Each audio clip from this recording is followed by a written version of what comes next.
Alright guys, a quick one. Here, I'll detail how to change date on Samsung. So if at the end of this you found this often informative, please don't forget to like and then subscribe. Now to change date on your Samsung phone, go ahead and click on the settings app. On the settings, scroll down, locate and click on general management. Then locate date and time and click on that. If these are all set to automatic, just go ahead and disable all of them.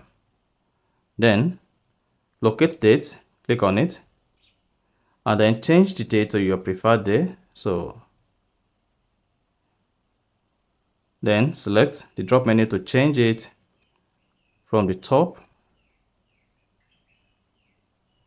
And once you are good, go ahead and click on done. And then you should see your date changed. And on the lock screen, you should see your exact date set. So that's exactly how to change date on Samsung. So if you found this offer informative, please don't forget to like and then subscribe.